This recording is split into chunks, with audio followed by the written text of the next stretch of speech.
Shalom saudara yang dikasihi Tuhan.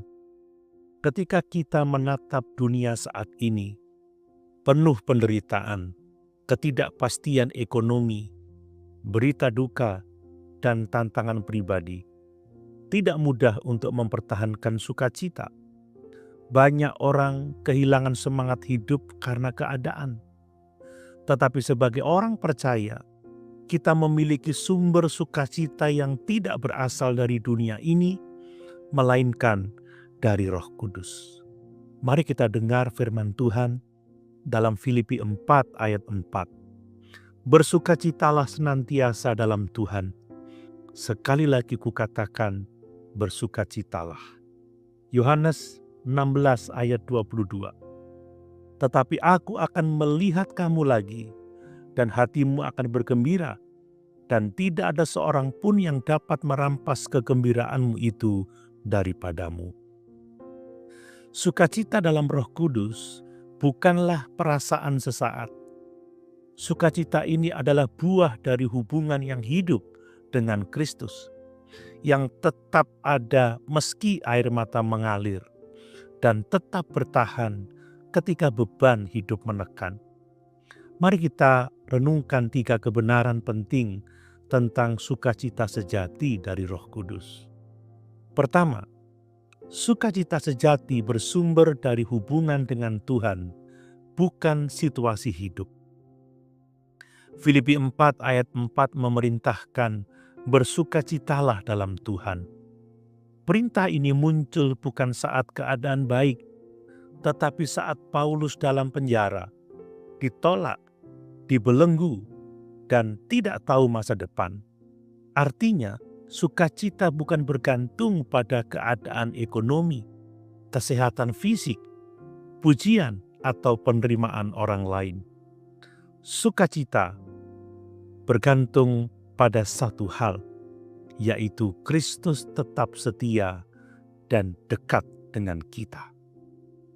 Kedua, sukacita dalam Roh Kudus tidak bisa dirampas oleh dunia. Yesus berkata, tidak ada seorang pun yang dapat merampas kegembiraanmu. Artinya, dunia bisa merampas hal-hal lahiriah, tetapi tidak bisa merampas damai dan sukacita batin yang diberikan oleh Roh Kudus. Ketika kita sadar bahwa Tuhan tetap memegang kendali atas hidup kita bisa berkata seperti Habakuk, sekalipun pohon ara tidak berbunga, namun aku akan bersorak-sorai di dalam Tuhan. Habakuk 3 ayat 17 sampai 18. Ketiga, sukacita yang Roh Kudus berikan memperkuat kita dalam penderitaan. Sukacita bukan pengganti dari air mata, tetapi teman setia dalam tangisan. Sukacita memberi kita kekuatan untuk tetap percaya, berharap, dan bertahan, bukan menyerah. Nehemia 8 ayat 10 berkata, kegembiraan karena Tuhan itulah perlindunganmu. Sukacita bukan hanya reaksi emosional, tetapi juga kekuatan rohani untuk tetap berdiri saat badai menerpa.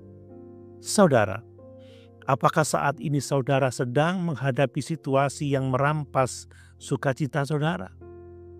Apakah saudara sedang kehilangan harapan? Hari ini, undanglah Roh Kudus untuk memenuhi hati saudara. Sukacita sejati tidak datang dari hal-hal luar, tetapi dari kehadirannya yang tinggal di dalam kita. Mari kita berdoa. Tuhan Yesus, kami mengakui bahwa hati kami sering gelisah dan letih. Namun kami percaya bahwa dalam Engkau ada sukacita yang sejati dan kekal. Roh Kudus, penuhilah hati kami dengan sukacita yang tak tergoyahkan. Tolong kami untuk tidak bergantung pada situasi, tetapi pada janji-Mu yang pasti. Dalam nama Tuhan Yesus, kami berdoa. Amin.